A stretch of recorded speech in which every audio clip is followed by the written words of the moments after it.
Antes de nada, antes de ir al cómo conseguir ese estado, que no es tan difícil, pero requiere esta voluntad activa, ¿por qué debemos alcanzar ese estado? Siempre me gusta que entendamos en profundidad el porqué de las cosas, porque si no entendemos el porqué de las cosas y simplemente nos enfocamos en los pasos a dar, no va a ser sostenible porque no vamos a poder interiorizar esos conocimientos de verdad.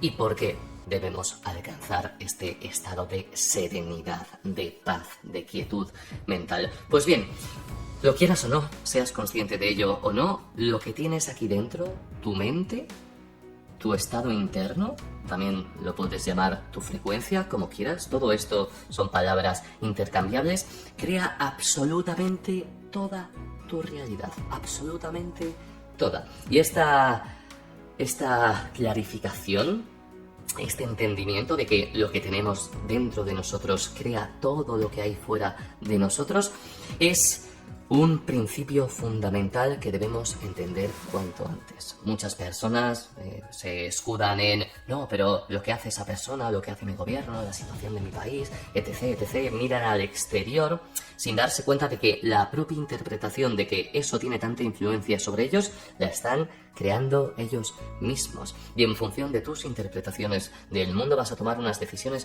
u otras. Y todo empieza aquí dentro. Todo empieza con los pensamientos, con las emociones, con las creencias y con la identidad. Tu identidad. ¿Quién crees que tú eres? ¿Qué papel crees que tienes en el mundo? Estos 4 elementos crean absolutamente toda tu vida, fijan el rumbo de toda tu vida. Y claro, entre ellos tenemos las creencias, los pensamientos, la identidad, las emociones también, que están bajo nuestro control, aunque no sepamos cómo hacerlo, aunque nos hayan hecho creer que no podemos controlarlas, que no podemos gestionarlas, sería una mejor palabra. Pero fundamentalmente estos pensamientos, estas creencias, son cosas que podemos y debemos dominar. Estos pensamientos, estas creencias, este estado interno en líneas generales, nos hace interpretar el mundo, tener una visión del mundo y de nosotros mismos determinada. En función de lo que tengas aquí dentro, vas a creer que tú eres una cosa y que eso que hay fuera es una cosa. Algunas personas ven el mundo como un lugar oscuro, como un lugar tenebroso, como un lugar peligroso, como un lugar en el que hay que tener mucho cuidado, en el que hay personas que te van a hacer daño y que tienes que andar con 1000 ojos, lo ven como un campo de batalla. Hay otras personas que lo ven como una pista de baile, en un lugar donde vivir aventuras, un lugar que explorar mucho más bonito. Otras personas lo ven como una ilusión, sabiendo que lo que hay ahí es únicamente una interpretación que nuestro cuerpo, nuestros sentidos elabora dentro de nuestra cabeza para crear un sentido y que podamos navegar por esta realidad. Esto es lo que los hindúes llamaban maya, esa ilusión, esa vacuidad también, que lo denominan los budistas, ya que nuestro ojo solo ve un 0,0035% del espectro electromagnético que tiene delante. Además, nuestro ojo no ve, simplemente recibe señales electromagnéticas y se montan dentro de nuestra cabeza. O sea, vemos con nuestra mente, no vemos con nuestros ojos.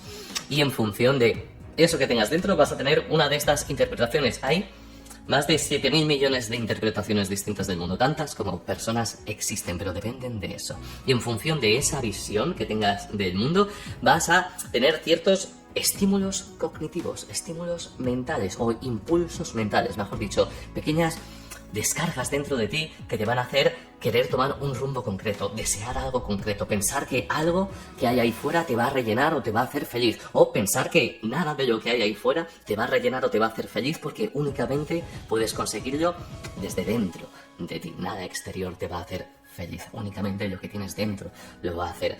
Entonces, en función de estos impulsos, vas a tomar unas decisiones concretas de forma consciente que vas a materializar en acciones, es decir, en el hacer con nuestras manos, con nuestro movimiento, y eso te va a dar unos resultados concretos. Y toda esa sucesión de actos o de fases, de etapas, empieza siempre con lo que hay aquí dentro. Por eso, si no trabajas esa parte, si tú pasas olímpicamente de esa gestión mental, emocional, de creencias en cuanto a la identidad, todo lo demás va a estar corrupto. Te vas a machacar a tomar acciones, a hacer sacrificios, a interpretar que solo tienes unas decisiones concretas simplemente porque ese terreno de juego en el que estás jugando ahora mismo lo ha definido lo que tienes dentro de ti, esos pensamientos, esas creencias.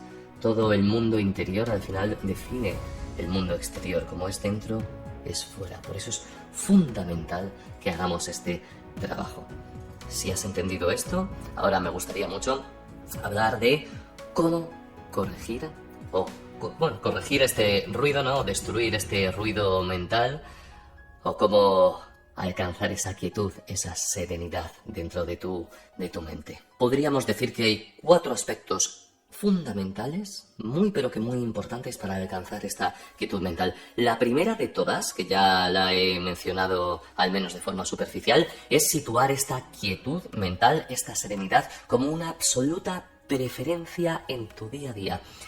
No hay nada más importante que tu paz mental, absolutamente nada. Y ahora mismo puedes creer, no, sí, el dinero para poder pagar esto, o mi carrera, o mi... No, nada es tan importante como tu paz mental, absolutamente nada.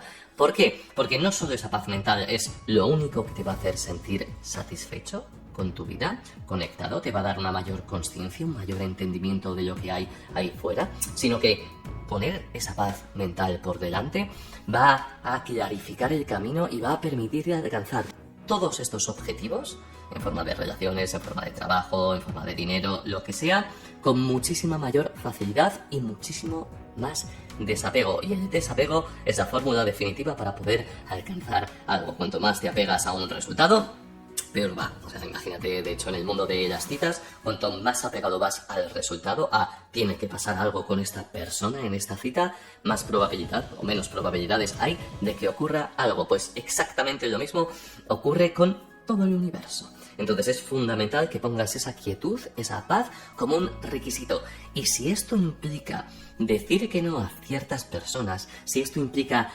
dejar de visitar ciertos ambientes, dejar ciertos hábitos que hasta ahora te perjudicaban en este sentido, tener menos contacto con algunas personas concretas, debes hacerlo. Y no es cuestión de hacerlo con rechazo, de rechazar esas cosas. No, de hecho, puedes probar que ahora hablaremos también de esto, a abrazar una nueva perspectiva concreta de ese algo que te está quitando tu paz mental y darle un mayor espacio, relacionarte con ello con menor emocionalidad, con más desapego y probar a ver qué es lo que ocurre. Por ejemplo, se me viene que a lo mejor tu padre o tu madre pues saben cómo tocarte tus teclas, ¿no? De hecho hay un dicho que dice, tus padres saben tocarte tus teclas emocionales, por así decirlo, porque ellos las pusieron ahí. Y aunque no sea todo su responsabilidad, obviamente han tenido muchísima influencia, porque cuando somos niños pequeños necesitamos de nuestros padres y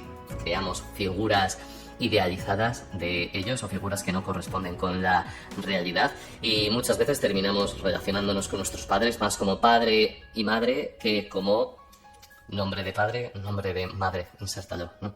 O sea que algo que viene muy bien en este sentido, por ejemplo, por poner un ejemplo, es empezar a relacionarte. Si tu padre se llama Pablo, pues que en vez de relacionarte con papá, te relaciones con Pablo. Y si tu madre se llama Carmen, pues en vez de relacionarte con mamá, te relaciones con Carmen. Y actualizar esa relación que tienes con tus padres. Este es un pequeño ejemplo, no de que te puede permitir no rechazar la influencia de tus padres, sino verla desde otro punto de vista distinto y relacionarte con ellos como la persona que son en vez de como la identidad o la figura o el rol que han tenido para ti a lo largo de tu vida. Esto requiere trabajo, requiere mucha consciencia, pero es un ejemplo. A lo que voy es que esta actitud debe ir por encima de todo. Y también debe ir en relación a tus hábitos, en relación a si tú, pues yo que sé, juegas unos videojuegos que te crean mucha ansiedad, tienes que aprender a relajarte y poner la quietud por encima de ti. Si estás en un trabajo en el que hay un ambiente súper tóxico, puedes probar esta técnica de darle otra perspectiva, pero si en el largo plazo no te sirve, es muy probable que tengas que cambiar de trabajo, que tengas que probar con un nuevo rumbo profesional. Entonces, esto es lo fundamental. Lo segundo que tenemos que hacer es aprender a sacar a la luz lo que llevamos dentro. todos, pero absolutamente todos nosotros, seamos conscientes de ello o no, tenemos heridas, tenemos condicionamientos, tenemos una programación interna concreta en forma de creencias, en forma de identidad, en forma de traumas que condiciona muchísimo estos pensamientos, estas emociones y toda la cadena consecuente de visión del mundo, de impulsos, de decisiones, de acciones y de resultados. Y hasta que no iluminemos eso que hay dentro de nosotros, no vamos a poder descubrir nuestros mecanismos internos. Y cuando no descubrimos nuestros mecanismos internos, al final reaccionamos a todo lo que hay fuera como si fuéramos una bolsa en medio de una tormenta, en lugar de convertirnos en unas rocas, en unos pilares firmes ante las influencias que hay dentro. Pero la única forma de hacer esto es sacar a la luz lo que llevas dentro. Y este es un proceso normalmente incómodo, normalmente implica cierto sufrimiento, implica ver cosas de ti que hasta ahora no veías, cosas de ti que prefieres no creer, partes que puedes considerar poco honorables, poco morales, feas, desagradables, egoístas. Hay partes de nosotros, esa sombra, ese lado oscuro que nos condiciona, y la única forma de hacer que no nos condicione y relacionarnos de una forma virtuosa, positiva y que nos permita llegar a este estado de serenidad con ella es iluminarla. O sea, la oscuridad desaparece ante la luz.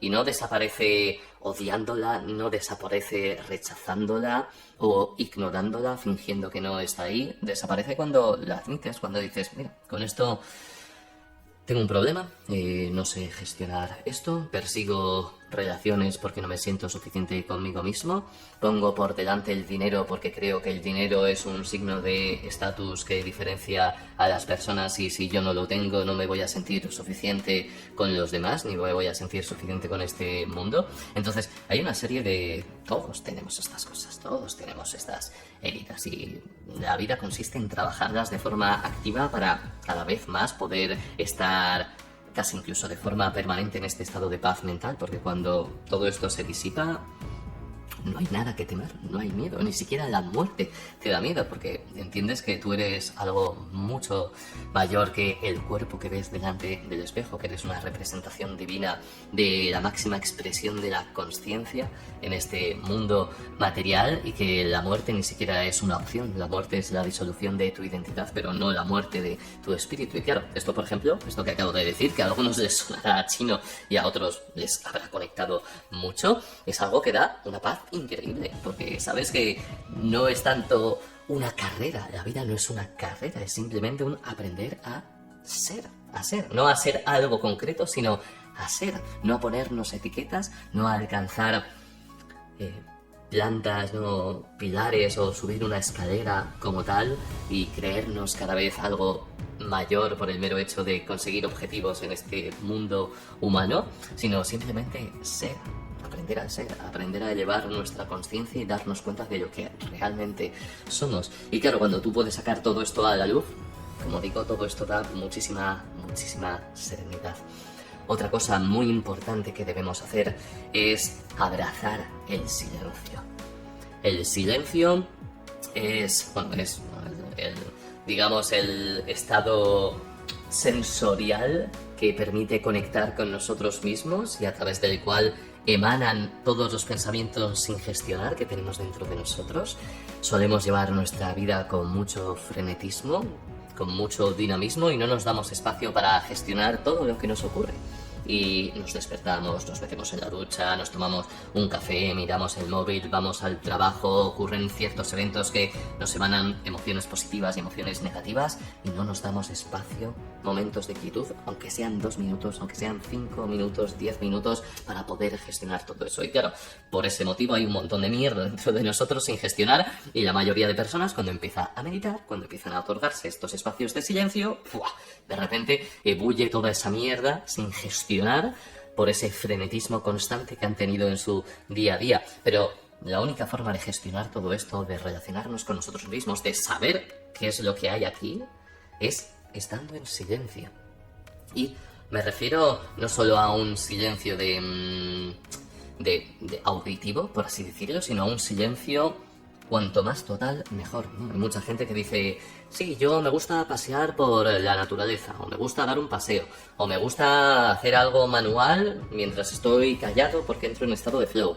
Sí, pero ahí igualmente estás viendo cosas, tienes un destino mientras vas caminando, o estás haciendo algo con tus manos y tienes tu atención fija en eso. Yo hablo de poner la atención únicamente en lo que hay aquí, con los ojos cerrados o con los ojos abiertos, pero que no haya mucho estímulo delante de ti, en silencio, para relacionarte contigo mismo. Ese es el estado de presencia que va a poder permitirte descubrir qué es lo que tienes dentro, que te va a permitir gestionar toda esa mierda, y cuando nazca esa mierda, tranquilo, contémplala, no te aferres a ella, no la rechaces, deja que esté ahí, oye. En cuanto dejas que esté ahí, simplemente la miras, acaba yéndose. En este sentido, se me viene el libro de David Hawkins, Dejar ir, que es una absoluta maravilla, que puede darte mucha luz en cuanto a esta gestión consciente de lo que llevas dentro, pero es fundamental que metas este hábito dentro de tu día a día. A mí, por ejemplo, por ponerme de ejemplo, me gusta meditar por la mañana y por la noche. Por la mañana unos 20 minutos, por la noche unos 20, 30, suelo meditar entre 50 minutos, a veces una hora al día, y esto me da todo ese asentamiento mental que necesito para poder tener mi mente serena. Obviamente, de vez en cuando hay cosas en mi vida que me sacan de ese estado, pero cada vez me noto con una competencia mayor para poder regresar a ese estado y para poder relativizar todo lo que me pasa y no anclarme en problemas triviales, porque de hecho te das cuenta de que ni siquiera son problemas, son simplemente las olas de la vida que todos nosotros vamos a tener que atravesar, ¿no? Que se me viene que las que vernos enredadas o que surfear, si tenemos una mente que sea como una tabla de surf, ¿no? Que nos permita surfear esos problemas y divertirnos además en el camino. Y por último, una vez te vas relacionando con esta quietud, con este estado de paz, que por cierto, mucha gente confunde este estado de quietud o de paz con el aburrimiento. Me parece muy divertido, porque hay algunas personas que cuando les digo que medito, pues eso, tanto tiempo al día, me preguntan, ¿pero no te aburres? ¿No te aburres? Oye, estar quieto ahí en silencio, ¿no te aburre? El aburrimiento únicamente aparece cuando estás desconectado de ti mismo. Y cuando de repente hay una quietud y tu mente dice, tenemos que hacer algo, no podemos enfrentarnos a esta quietud, hay que hacer algo, ¿no? Y ese es el aburrimiento.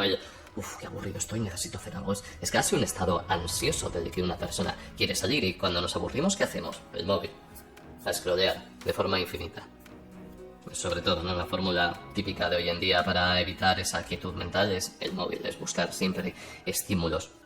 Y de esta forma es imposible alcanzar ese estado. Pero bueno, cuando vamos llegando a este estado, cuando nos vamos relacionando cada vez de mejor forma con nuestros pensamientos y podemos contemplarlos y no nos sabotean, al menos vamos desvelando esas partes que antes eran inconscientes de nosotros mismos, que cada vez más las vamos haciendo conscientes. Aquí es cuando toca experimentar, cuando toca descubrir, cuando toca explorar, porque cuando estás en ese estado, como digo, que es de la cadena que he comentado antes,